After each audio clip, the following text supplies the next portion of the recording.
Welcome to the Avanti Woman podcast. With each episode, each conversation, we aim to empower, connect, and build women to move forward, feel confident, and thrive in healthcare, finance, entrepreneurship, and philanthropy. We're glad you're here. Welcome to the Avanti Woman podcast. I'm your host, Nairi, here with our Executive Director, Roxanne Trichet. Hello. And I'm so excited to have you join us today for a very special episode. At the Avanti Woman, we're all about empowering, uplifting, and making an impact. This season, that impact came to life through our 6th annual Christmas Kindness campaign. And thanks to the generosity of our incredible donors, we raised $2,825. And may I say, the year prior, 2023, we raised almost $6,000 for the Downtown Women's Center, an amazing organization dedicated to helping women experiencing homelessness in Los Angeles County rebuild their lives with dignity and hope by providing immediate services and connections to employment, housing, and healthcare. Today, we have the privilege of speaking with Angela Fisher, Director of Institutional Giving at DWC, to learn more about the center, how our contributions are being used, and the real difference they are making in the lives of these women. If you donated, shared, or support in any way, this episode is for you. Let's dive in. Angela, it's so good to have you here today. Thank you so much for joining us. Well, tell us, let's start. How did the Downtown Women's Center get started? And tell us a little bit about you and how you got involved. Yeah, thank you so much for the introduction, and thank you to all the donors.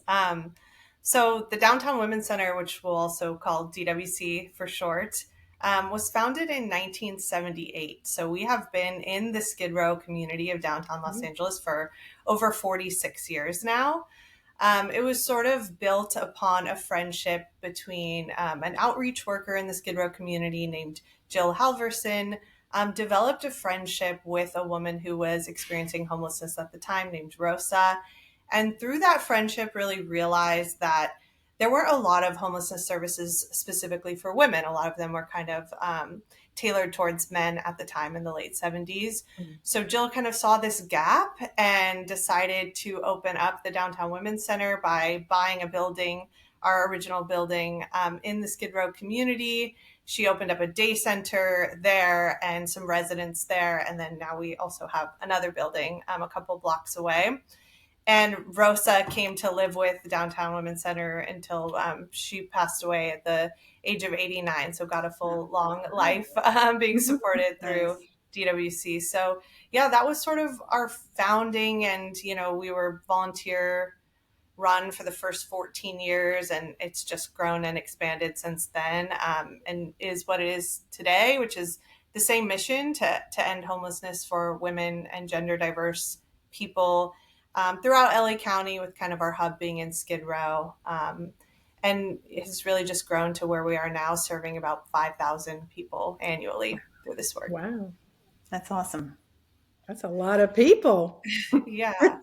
And I started working, I grew up in Los Angeles, so kind of I had admired DWC from afar for a long time and worked in development and fundraising, and then was fortunate enough to about a year ago get involved and get this role. So really excited to just keep bringing more resources to DWC to sustain our work and our mission. Bravo, Angela. What a noble job, right? What a noble profession. But the amount of people, that's a lot of people. Wow, that's amazing. Good job. So tell us, what does it mean to have a housing first model, and why is it so important? Yeah, so housing first is a research-based solution for ending homelessness. And what it means is that we just, well, first of all, we believe that housing is, a human right and everybody deserves housing. But housing first really means that we prioritize getting women into housing without any prerequisites or any barriers, or very low barrier model. And then once you achieve housing, you can work on all of your other goals and work towards personal stability. So we prioritize that when a woman gets connected to a case manager. They're working on getting them housing either in one of our buildings or throughout the community. And then those wraparound services that they get, also like basic needs, healthcare, mental health care, employment services to help them look for jobs and everything. That is all the wraparound support that keeps people housed. And so we really attribute like that combination of housing first and then continued supportive services as what makes it successful. And we have about a 98% housing retention rate, which is really high. And we really attribute it to that combination and a lot of that housing first model. Very That's amazing. impressive. Yeah. Wow. Okay. So my next question is actually, we've had a lot of donors from 2023 that redonated during our campaign in 2024. So I'm sure they would love to know, how does DWC, Downtown Women's Center, use donated funds to help women experiencing homelessness in Los Angeles? So what are these funds used for? And again, our donors would love to see the impact that their donations are making. So they're more excited to donate again next year and the year after. Yeah. Well, DWC is a nonprofit organization, which means we rely on donations to sustain our work. So really appreciate, the financial contributions from a wide range of donors. And it really supports all aspects of our mission. Like I mentioned, housing services, health and wellness services, employment and advocacy work. So the types of things that your donation will go towards are like making sure we can continue to serve meals. We serve 3 nutritious meals out of our day center and provide showers and bathrooms. Continue to offer our women's health clinic where people can go and see doctors and other healthcare professionals, and also receive mental health services, and also just all of the housing navigation and support that we house people within our buildings and throughout the community. That's amazing. So you have the housing, number one. You have mental health intervention if they need it. You have medical, right? Healthcare Mm-hmm. Mm-hmm. services, social, right? Yeah, I mean, there's lots of community events. Beautiful. We have birthday parties every month Nice. for our residents. Lots of community events. In if I'm counting that as social, in addition to kind of more formal group therapy and things like that too. That's great. And how about education? Do they get to take classes and things like that to actually learn and empower themselves? Yeah, so we have a lot of workshops that we do either in our day center, or we have a learning center, which is kind of like a computer lab. Good. And it's open for women either living in our buildings or coming into our day center to go and do whatever they need to on the computer. But we also host workshops there, things like financial literacy or a resume workshop of how to write a resume. We'll do that kind of education workshops. And then also we support women going through more formalized like higher education. So that's kind of under the umbrella of our like employment and workforce development team. They will help them not only like find jobs, but also if they want to go back to school, they'll help with applying to and getting into school and doing online classes or whatever they need to get back into school too. I really love this, Angela, because it sounds like, and this is beautiful, that DWC is not only taking care of these women, but also really investing in their evolution, in learning, and empowering themselves, empowering them to get back into mainstream society. That's amazing. Yeah, it's very individualized. So we're really like sitting down, case managers are working with like each individual and saying, what are your goals and how can we help you achieve your goals? Yeah. That's Beautiful. That's very interesting. So you talk about all the programs and everything that you have. I would imagine you guys have volunteers. So let's say that let's say that we wanted to volunteer and do something. What does an average, day for a volunteer look like there? Yeah, we really are also so grateful to have so many volunteers that come on site and do lots of different roles.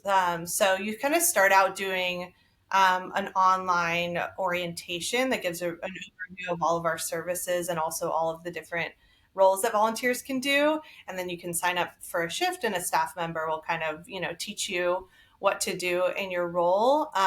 Some of the most popular ones are you can cook a meal in our kitchen.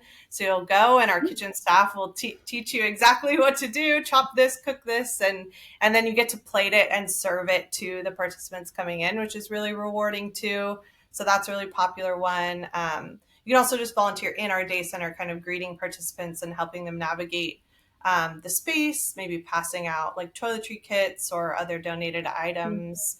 You can help sort through donations, in-kind donations. We get a lot of clothing and home goods and things like that from the community. So we need to sort them by size and everything like that, so then we can pass them out.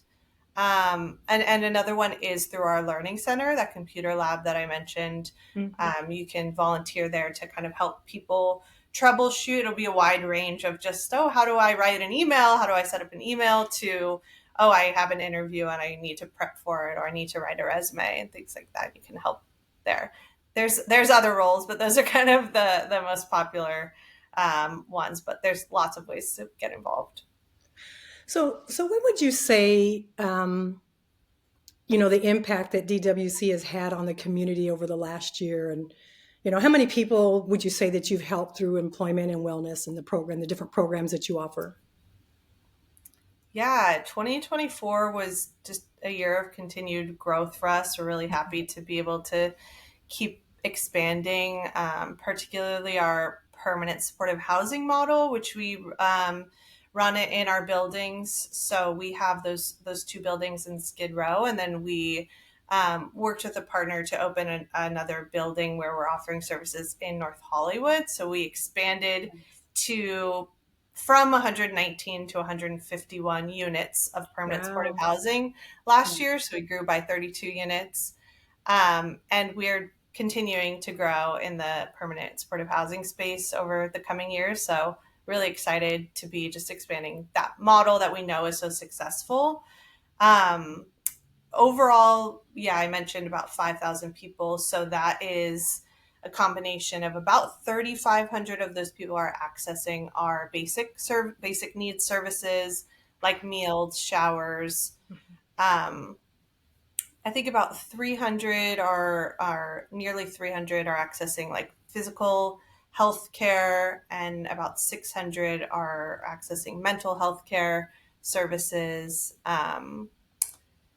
We also supported about 850 people with community-based housing. So just helping them get connected to vouchers and working with landlords to place people in housing throughout the community too.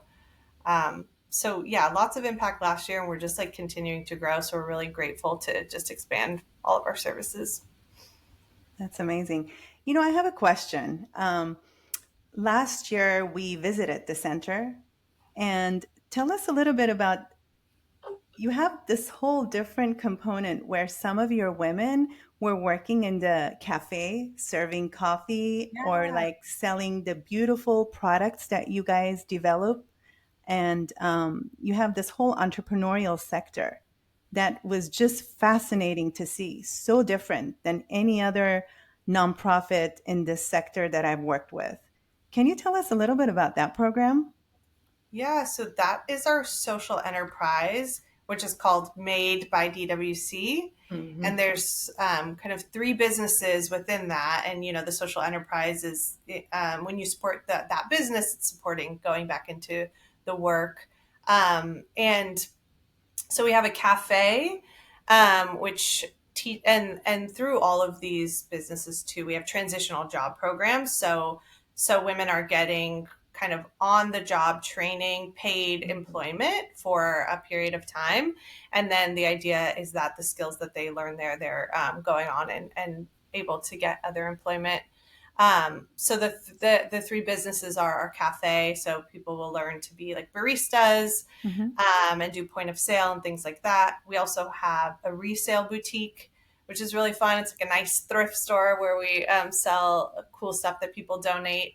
And that helps people learn like merchandising and pricing and point of sale and retail and all of that. And then we have a home and gift collection where we make candles and soaps that we sell. So in both of those locations, at the cafe and the boutique. So women will learn how to pour candles and like also, you know, wrap products and brand things and things like that. So those are our really exciting, social enterprise businesses. And then they're also transitional jobs. I love it. I love it. We loved it. I mean, Roxanne and I were both there last year, and we thought, oh my God, this is just absolutely genius. Yeah. The way you guys transition these women by training them. That's beautiful. I have one last question, but before that, I wanted to actually take a moment to thank several of our big donors last year and this year.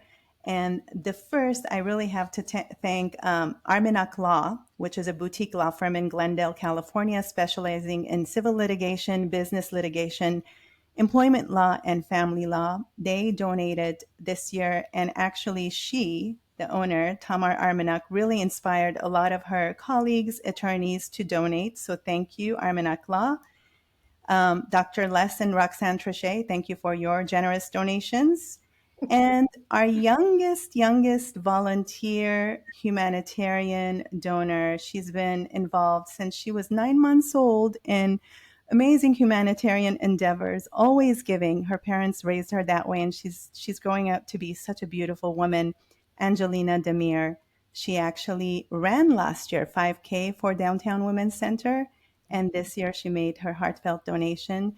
Thank you to everybody else who donated, but I really wanted to acknowledge a few names and ask my last question, Angela, and that is, if someone wanted to learn more about the Downtown Women's Center mission and how to get involved, how to volunteer, etc., where should they look?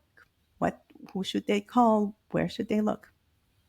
Yeah, the best source of information is definitely our website, which is downtownwomencenter.org.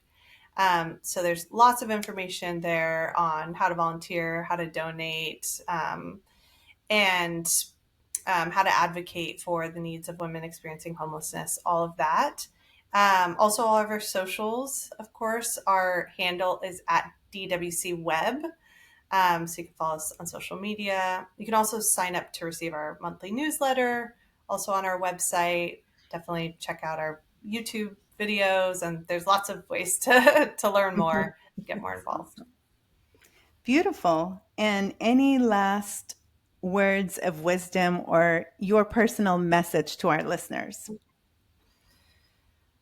Just that I'm so grateful that DWC has so many pathways to be engaged. So just, take a look and reach out, and you can, there's lots of ways to contribute and be a part of this community. And so you already are by donating, and thank you so much, for contributing to our mission. And we're really, excited to keep the work going, especially in times like these. So we're just so grateful for everyone's support. Thank you. Wow. Thank you so much. Roxanne, No, you guys just keep up the great work. I mean, this year, hopefully we're able to do, a lot more, we'll be able to assist, but I'm more interested in the volunteer. It's a little difficult for me. You guys are only in LA County. Is that correct? Yeah. Yes. Okay. Yeah. So it's a little difficult for me. I live in Orange County. So but I would love to be a part of not just so much, a physical donation, but more, actual hands-on volunteer type of things and those types of things. So, maybe we'll take out some time, Christmas or sometime, to go out there and just actually see what it is that we can do. I'd love to get my grandchildren involved so they can learn and see what it looks like to give early. Absolutely. I think that is genius. Any parent who does that for their children, actually, they set them up for success in life and to understand really what life is, right? So thank you so much. We really appreciate you being here today. And, this was such an inspiring conversation.